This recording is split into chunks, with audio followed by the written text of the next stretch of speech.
Welcome to online Guruji classes. आज हम geometry का पार्ट 4 देखेंगे। ठीक है, अभी तक हम पार्ट 3 देख चुके हैं ज्योमेट्री का। पार्ट 3 में हमने ट्राइंगल्स पे ट्राइंगल इनइक्वालिटी चेक किया था।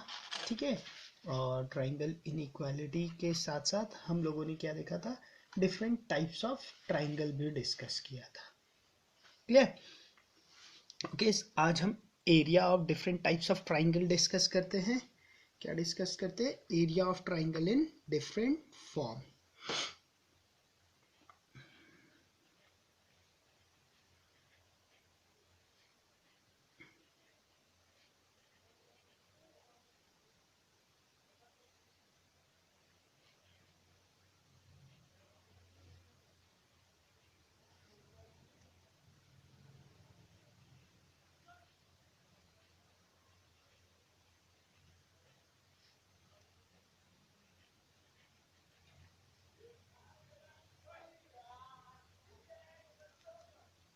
ठीक है, देखो, सबसे बेसिक जो हमारे पास होता है, सबसे बेसिक जो ट्राइंगल है, that is like this.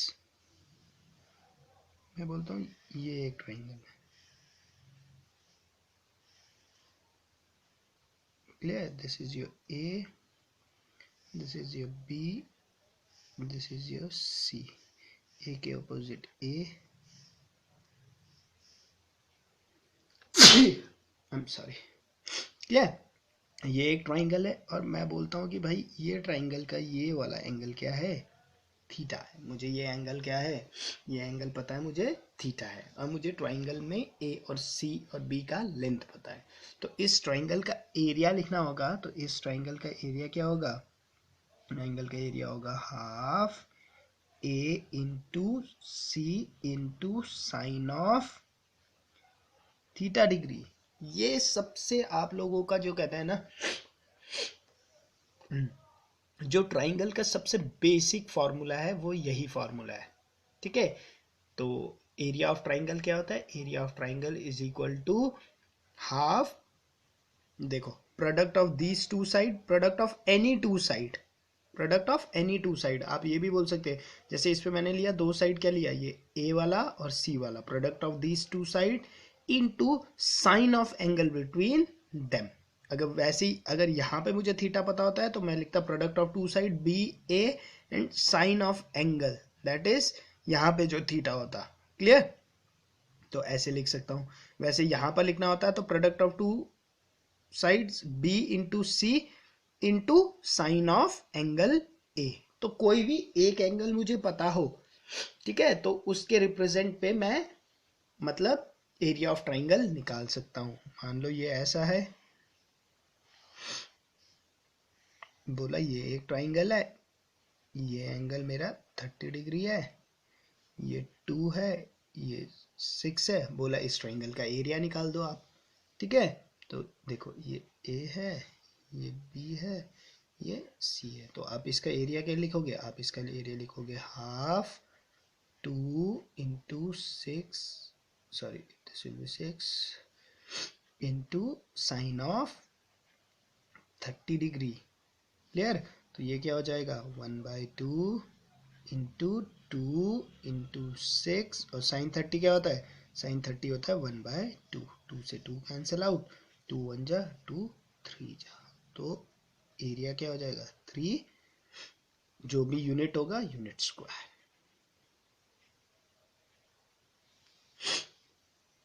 Clear? तो ये तो एक बेसिक, सबसे बेसिक फॉर्मूला यही था। ठीक है, एरिया ऑफ ट्राइंगल का। अब इस पे एक स्पेशल केस बनता है। स्पेशल केस कैसे? जैसे जैसे ये एंगल क्या है, थीटा 90 की तरफ अप्रोच करता जाता है। ठीक है, स्पेशल केस ये है कि ये ए यहां पर आ गया और ये स्पेशल केस है कि when theta is equal to 90 degree. जब theta is equal to 90 degree हो गया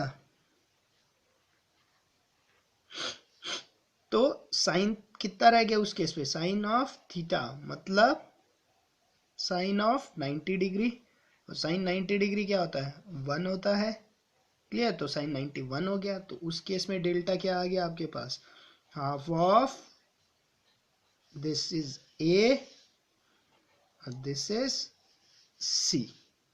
ठीक है, तो जो हम बेसिक फॉर्मूला लिखते हैं ना, ये वाला, ये लिखते हैं हम बोलते हैं ये बेस है, ये हाइट है, ठीक है, तो और हम बोलते हैं ये 90 डिग्री है, तो इसका एरिया क्या बोलते हैं हम, हाफ बेस इनटू हाइट। वो एक्चुअल में यहाँ से डिराइव्ड हुआ है, क्योंकि थीटा यहाँ पे क्या है, 90 डिग्री है इनके बीच का एंगल, इसलिए ये साइन थीटा वाला फैक्टर क्या हो जाएगा, साइन 90 इज 1 हो जाएगा, इसलिए ये क्या हो जाएगा, half base into height. Clear? Clear? ये वाला फॉर्मूला क्लियर हो गया? ठीक है, बाकी हीरोज फार्मूला हम डिस्कस कर चुके हैं। ठीक है, इक्विलेटरल ट्राइंगल का एरिया हम डिस्कस कर चुके हैं, आइसोसेलेस ट्राइंगल का हम एरिया डिस्कस कर चुके हैं। ठीक है, area of right angle triangle हम डिस्कस कर चुके हैं, वो हमने यहाँ पर भी देखा, स्पेशल केस इसका area of triangle in different form में। ठीक है, ओके। अब दो और केस में एरिया ऑफ ट्राइंगल आप लोगों को पता होना चाहिए, और ये दो केस बहुत ही सुपर इंपॉर्टेंट केस है, सुपर इंपॉर्टेंट। क्लियर? चलो देखते हैं। अच्छा, अब एक टर्म होती है, पहले इसे समझने की कोशिश करते हैं। टर्म इज योर्स, वीडियो ने तो जान ही खा दी, सरकम रेडियस।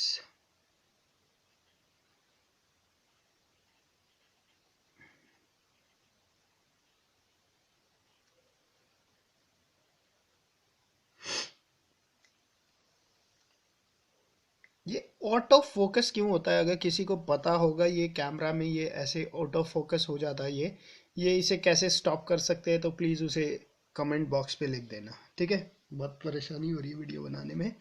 ठीक है, सरकम रेडियस देखते हैं क्या होता है। ठीक है, सरकम रेडियस क्या है, देखो, एक ट्राइंगल है,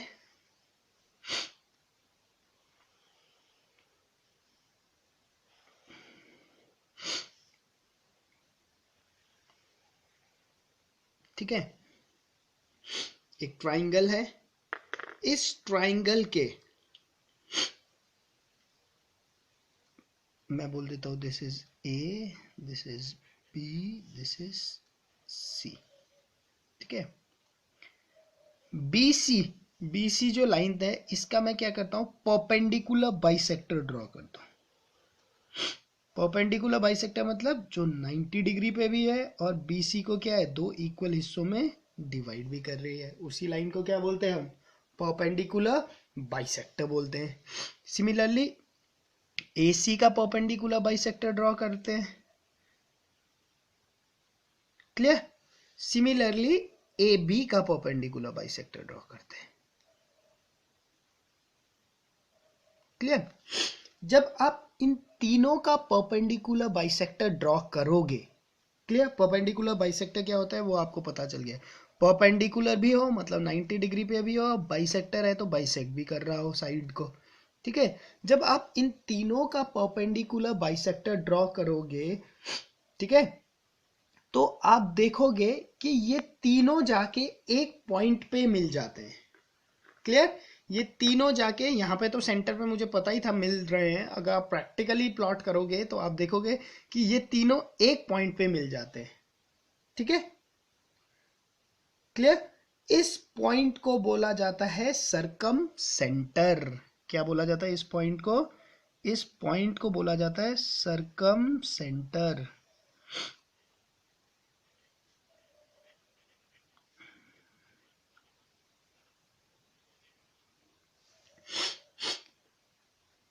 ठीक है, सरकम सेंटर क्या हुआ, सरकम सेंटर वो पॉइंट है ट्राइंगल के अंदर जहां पर की परपेंडिकुलर बाइसेक्टर, तीनों साइड के परपेंडिकुलर बाइसेक्टर जाके मिलते हैं। क्लियर? ओके, अब क्या होगा, अब आप इस वर्टिसेस को, बी को इस सरकम सेंटर के साथ जोड़ दो, बी को इस सेंटर के साथ जोड़ दो। क्लियर? जब आप इसे जोड़ोगे और इसे अगर मैं रेडियस मान के, यहां से इसे सेंटर मानूं और इसे रेडियस मानूं, और एक सर्कल ड्रॉ करूं तो वो सर्कल क्या होगा मेरा,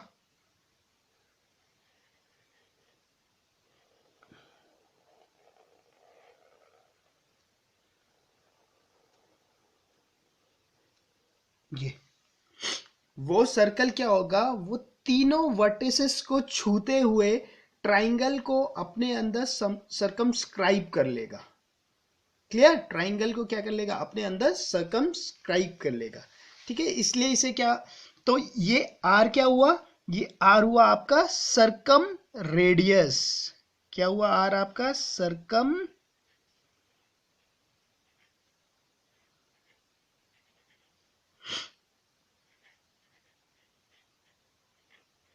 रेडियस। क्लियर, ये क्या हुआ आपका सरकम रेडियस। क्लियर, इसकी जो बाकी प्रॉपर्टीज है, जो इनकी एंगल्स वाली प्रॉपर्टी है, ठीक है, वो हम एंगल पे देखेंगे। अभी बस मैं आपको इसके एरिया वाला कंसेप्ट समझाना चाहता हूँ, वरना एक टॉपिक जो हम डिस्कस करेंगे पॉइंट इनसाइड ट्राइंगल, उस पर हम सारा देखेंगे, सेंट्रॉइड देखेंगे, ऑर्थो सेंटर देखेंगे, इन सेंटर देखेंगे, सर्कम सेंटर देखेंगे, ठीक है, एक्स सेंटर भी देख लेंगे उसमें, ठीक है, वो सारा वहां पर डिस्कस होगा। बट यहाँ पर आप ये बात याद रख लीजिए, ठीक है, यहाँ पे एरिया के रिस्पेक्ट में मैं आपको बता रहा हूँ। ठीक है, तो देखो ये ए है, तो मैं इस वाले की लेंथ मैं ए मान लेता हूं, इस साइड की लेंथ बी है, इस साइड की लेंथ सी है।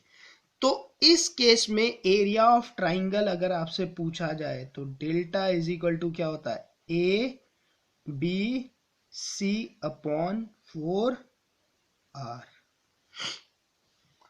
Are is the circum radius, ABC are the length of sides of triangle। तो इस फॉर्मूले से आप क्या कर सकते हो, सर्कम रेडियस को मतलब एरिया ऑफ ट्राइंगल निकाल सकते हो। ऐसे क्वेश्चन पूछा जाता है, द ऐसे क्वेश्चन दे दिया जाएगा, the 3 sides of a triangles are 4 5 and 4 5, नहीं मान लो कुछ भी दे दो, मैं तो पता नहीं ट्राइंगल भी बनेगा कि नहीं, मुझे नहीं पता। 3 sides of triangle are 3 4 and 5, ठीक है, ट्रिपलेट ही ले लेते हैं, ठीक है।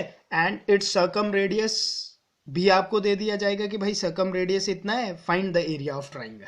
ठीक है, आपको आर की वैल्यू दे दी जाएगी, ए बी सी की वैल्यू दे दी जाएगी, आपको डेल्टा निकालना होगा।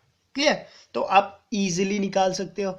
अच्छा, एक ऐसा भी केस हो सकता है कि आपको क्या दे देंगे, आपको बोल देंगे कि भाई एरिया ऑफ ट्राइंगल इतना है, ठीक है, मतलब डेल्टा की वैल्यू दे देंगे, बोलेंगे ए बी सी इतना है, आप मुझे क्या बता दो, सरकम रेडियस बता दो। उस केस में भी आप क्या करोगे, delta is equal to A B C upon 4 R ही करोगे। ठीक है, चलो एक केस ही देखता हूं। ठीक है, हमें क्या करना है, हमारे पास एक ट्राइंगल है और वो ट्राइंगल क्या है, एक इक्विलेटरल ट्राइंगल है। मैं मान लेता हूं, ये वाला कंसेप्ट तो आप लोगों ने नोट डाउन कर लिया होगा, तो मैं इसी फिगर में चेंजेस कर ले रहा हूं, ठीक है, क्योंकि figure banana is very typical. मैं बोल देता हूं कि मेरे पास ये क्या है, एक इक्विलेटरल ट्राइंगल है, तो ये ए हो जाएगा, ये भी ए हो जाएगा, ये भी ए हो जाएगा। क्लियर, इक्विलेटरल ट्राइंगल है और आपको पता लगाना है कि इक्विलेटरल ट्राइंगल पे आर इज इक्वल टू कितना होगा। क्लियर, आपको आर की वैल्यू निकालनी है इक्विलेटरल ट्राइंगल के लिए। क्लियर, अब देखो आपको पता है डेल्टा क्या है, आपको पता है delta is equal to A B C upon 4 R है। ठीक है, एरिया ऑफ इक्विलेटरल ट्राइंगल, इससे पहले वाले लेक्चर में बात किया हमने, 3/4 A square is equal to, equilateral triangle है तो A into A upon 4 R. ठीक है, ए स्क्वायर से 2 ए कैंसिल आउट हो गए। क्लियर, इस 4 ने इस 4 को कैंसिल आउट कर दिया, तो आपके पास आर कितना आ गया, आर आ गया आपके पास a/√3।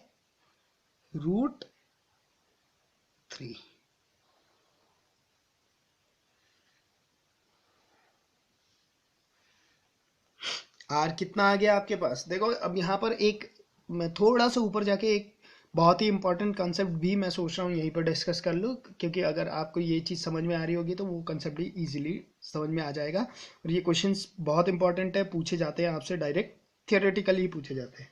क्लियर? तो यहाँ पे आर कितना आ गया, a/√3। इसका मतलब आपने जहां पर इक्विलेटरल ट्राइंगल लिखा था ना, ठीक है, इक्विलेटरल ट्राइंगल लिखा है, वहां पर आप लिख सकते हो कि in case of equilateral triangle circum radius is equal to a/√3। तो अगर आपसे क्वेश्चन में ये क्वेश्चन पूछा भी जाता है, बहुत बार बोला जाएगा कि एक इक्विलेटरल ट्राइंगल है जिसका कि साइड क्या है, 3 यूनिट का है, आपको बताना है कि उस इक्विलेटरल ट्राइंगल का सरकम रेडियस कितने का होगा। क्लियर? अब देखो, एक तरीका तो ये है, अगर आपको ये वैल्यू नहीं पता, ठीक है, आपको बोला है कि इक्विलेटरल ट्राइंगल है, जहां भी आपसे सरकम रेडियस पूछा जाए, ठीक है, तो आपको पता है फॉर्मूला क्या है, delta is equal to ABC/4R। ठीक है, अब आपको बोला है कि इक्विलेटरल ट्राइंगल है, उसका साइड कितना है, 3 है, आपको सरकम रेडियस बताना है। एक तो डायरेक्ट ये हो सकता है कि आपने ये याद रख रखा कि भाई इन केस ऑफ इक्विलेटरल, वैसे तो याद होना चाहिए, ठीक है, बहुत इंपॉर्टेंट है। अगर मान लो आपको याद नहीं है तब भी आप इसे इजीली कर सकते हो। आपको पता है डेल्टा इज इक्वल टू क्या होने वाला है आपका, 3 × 3 × 3/4 होने वाला है। आपको आर निकालना है, और एरिया ऑफ इक्विलेटरल ट्राइंगल तो पता ही है, √3/4 × 3 is equal to 3 × 3 × 3/4 this 4 will cancel out, this 3 will cancel out, so r is equal to 3/√3, और this will come out to be √3। अगर ये फॉर्मूला पता है आपको तो आप r a को डायरेक्ट 3 डाल दोगे, तो आप बोलोगे r क्या है, 3/√3 है, so which is equal to √3। Simple. Clear? General formula तो ये है, delta is in case of circum radius की कहीं भी बात होती है, ठीक है, in case of circum radius की बात होती है तो आपको पता है डेल्टा इज इक्वल टू क्या है, delta is equal to ABC/4R है। ठीक है, सरकम रेडियस क्या होता है, अगर एक ट्राइंगल के तीनों साइड के परपेंडिकुलर बाइसेक्टर जिस पॉइंट पे मिलते हैं उस पॉइंट को बोला जाता है सरकम सेंटर। सरकम सेंटर से वर्टेक्स को जो लाइन मिलाती है उस लाइन को क्या बोला जाता है, सरकम रेडियस। और सरकम रेडियस को एज अ रेडियस लेके मैं सर्कल एक ड्रॉ करूं तो वो सर्कल क्या होगा, वो सर्कल ट्राइंगल के तीनों वर्टिसेस को टच करते हुए आगे निकलता है। इस टाइप के इसे बोला जाता है सरकम रेडियस। सरकम रेडियस के लिए एरिया होता है, एरिया के लिए होता है ABC/4R। मैंने उसका एक स्पेशल केस दिखाया, इन केस ऑफ इक्विलेटरल ट्राइंगल आपका R कितना होगा, a/√3। क्लियर? ओके। वैसे हम इसे डिस्कस भी करेंगे पॉइंट इनसाइड ट्राइंगल पे, ठीक है, वैसे काफ़ी हद तक तो मैंने आपसे यहीं डिस्कस कर लिया, बट वो एक अलग सा टॉपिक है, उस पर अलग ही थ्योरी है, बहुत इंपॉर्टेंट थ्योरी होंगी उसकी, वो हम डिस्कस करेंगे। बट अभी भी इतना डिस्कस कर लिया, होपफुली आपको समझ में आ ही गया होगा। क्लियर? सरकम रेडियस हो गया। नेक्स्ट देखते हैं, एक और आता है इस पे, इंपॉर्टेंट है वो भी, that is your in centre area of triangle in term of incenters।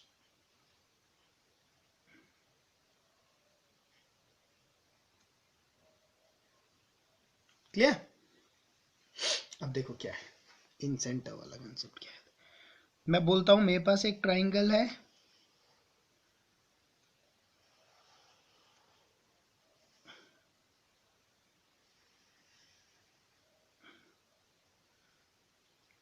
this is A, this is B, this is C।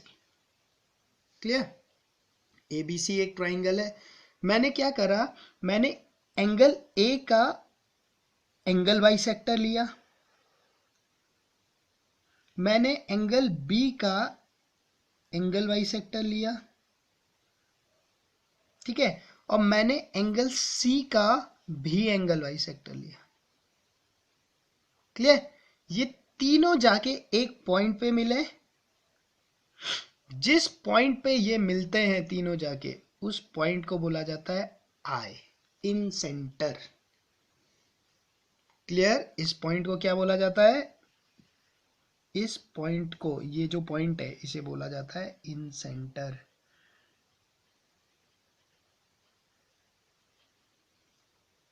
ठीक है, ट्राइंगल के साइड्स आपको मालूम है, दिस इज ए, बी के अपोजिट वाला बी, सी के अपोजिट वाला सी। क्लियर? तो ये क्या हुआ आपका? इन सेंटर हुआ। क्लियर? अब इन सेंटर से एक आप लाइन ये ड्रॉ करो, ये परपेंडिकुलर इस पे ड्रॉ करो। क्लियर? तो अगर मैं इसे एज अ रेडियस मान के एक सर्कल ड्रॉ करूं, तो मेरा सर्कल क्या होगा?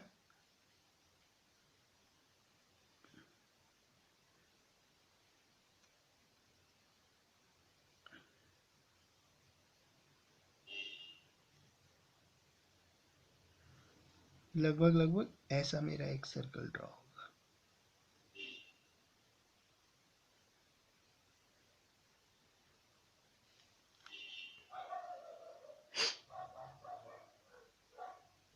क्लियर? आपका सर्कल कैसे ड्रॉ होगा? आपका सर्कल कुछ ऐसा ड्रॉ होगा। ठीक है, इस केस में, जो ये वाला केस है, इस केस में जो एरिया ऑफ ट्राइंगल आपका बनेगा, ठीक है, ये वाले केस में जो आपका एरिया ऑफ ट्राइंगल बनेगा, उसे हम देता है delta is equal to R dot S, where R is the inradius. R को क्या बोलेंगे? R is inradius.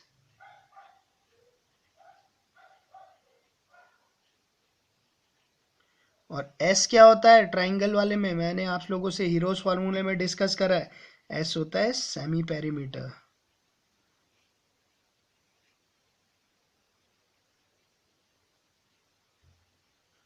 और सेमी पेरीमीटर क्या होता है? एस इज इक्वल टू होता है A plus B plus C upon.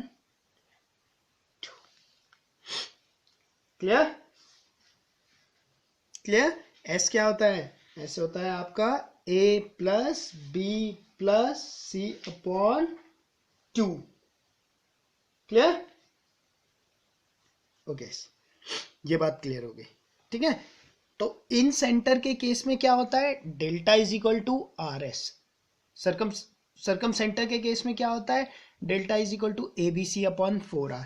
ठीक है, अब इसी को देखते हैं कि अगर ये वाला ट्राइंगल इक्विलेटरल ट्राइंगल होता तो मेरी आर की वैल्यू क्या होती उस केस में। ठीक है, ओके, तो अगर ये इक्विलेटरल ट्राइंगल होता, इसी में मैं चेंज कर रहा हूं, ये ए ही होता, ये भी ए होता, और ये भी ए होता है। उस केस में मैं बोलता in case of equilateral triangle delta is equal to R dot S तो होता ही मेरा। ठीक है, और डेल्टा क्या होता है? √3/4 of A square is equal to R dot S क्या होता है?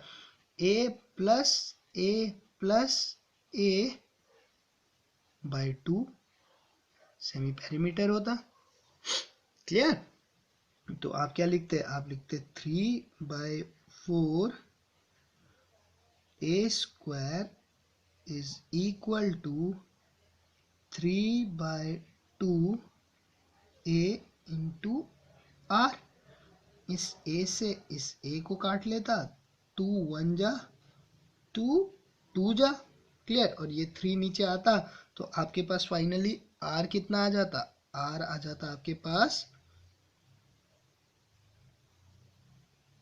आर आ जाता आपके पास ए अपॉन 2√3। ठीक है, तो आपने इसे याद रखना है।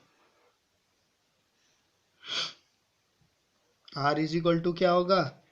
In case of equilateral triangle in radius is equal to A upon 2√3 In case of circumradius, it is a upon √3. Clear? तो ये बात क्लियर? ये कैसे आया? a upon 2√3. तो एक बार आपके पेपर में ये क्वेश्चन आया था कि in case of equilateral triangle, what is the relation between circumradius and inradius? theoretical question था, ठीक है? ओके, अगर आपको पता है in case of equilateral triangle, आपको पता है r इज इक्वल टू होता है a/√3. In case of equilateral triangle small r in radius होता है a/2√3, अगर आपको पता होता है, ठीक है? तो आप बोलते भाई r इज इक्वल टू, इसे मैं क्या लिख सकता हूं, 1/2 इंटू क्या लिख सकता हूं, a/√3. और a/√3 को क्या लिख सकता हूं मैं, r लिख सकता हूं ना? तो मैं लिखता r इज इक्वल टू कितना है, 1/2 r है. और r इज इक्वल टू कितना आ जाता, सॉरी यहाँ पे दिखा गया नहीं, यहाँ पे लिखो, और r कितना आ जाता आपके पास, r इज इक्वल टू हो जाता 2 of r. That is in case of equilateral triangle your circumradius is twice of inradius. Clear?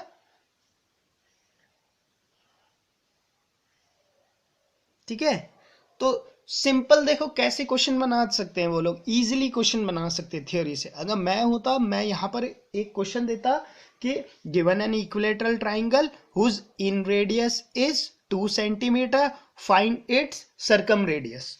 तो जिसे ये फंडा पता है कि in case of equilateral triangle your circum centre, your circum radius is twice of in radius, उसके लिए तो ये क्वेश्चन बच्चा वाला क्वेश्चन होता. बट जिसे ये बात पता ही नहीं, वो क्या है, वो लगा रहता क्वेश्चन सॉल्व करने में, और उसे काफी टाइम लग सकता था क्वेश्चन को सॉल्व करने में. बट जिसे आता है वो तो उसे फटाफट कर लेगा. तो ये जो रिलेशन है, ये रिलेशन भी बहुत इंपॉर्टेंट रिलेशन है. क्लियर? ओके, आज के लेक्चर में इतना ही डिस्कस करते हैं, ठीक है? वैसे भी कल आपकी होली है, तो कल आप पूरा एंजॉय करोगे अपने डे को, ठीक है? ओके, और बाकी ये मैं थोड़ा डीप में चले गया सर्कम रेडियस और इन सेंटर्स के, ठीक है? वैसे ये सब हमें डिस्कस करना था पॉइंट इनसाइड ट्राइंगल के, बट ये यहाँ पर आ गए तो कोई नहीं, इसे डिस्कस कर लिया हम लोगों ने, ठीक है? इसके बाद पॉइंट इनसाइड ट्राइंगल्स बचे हैं और 2-4 कंसेप्ट्स और बचे हैं. उसके बाद हम सिमिलैरिटी को पहले छोड़ देंगे, उससे पहले ट्राइंगल का एक चंक खत्म करेंगे, फिर सिमिलैरिटी की थ्योरी करेंगे, और सिमिलैरिटी की थ्योरी के साथ उसके क्वेश्चंस करेंगे. After that we will switch to circle, ठीक है? और उसके बाद पॉलीगन्स तो हार्डली 2 दिन का, एक दिन में थ्योरी कंप्लीट हो जाएगी, ठीक है? दूसरे दिन में उसके क्वेश्चंस कंप्लीट हो जाएंगे. क्लियर? ठीक है? आपको वीडियो कैसे लग रहे हैं ये कमेंट पे पक्का लिखिएगा, ठीक है? बाकी अगर कोई प्रॉब्लम हो रही है तो आप मेरे फेसबुक ग्रुप ऑनलाइन गुरुजी में वहाँ पर जाके कमेंट कर सकते हैं, ठीक है? ओके, वहाँ पे अपने क्वेश्चन पुट हम कर सकते हैं. बट फंडा यही है कि जो लेक्चर ये पहली बार देख रहे हैं उन लोगों से यही रिक्वेस्ट है कि लेक्चर को सीक्वेंस में देखो, पार्ट 1 से लेकर स्टार्ट करोगे तो आप लोगों को ज़्यादा बेनिफिट होगा. क्लियर? Okay, thank you.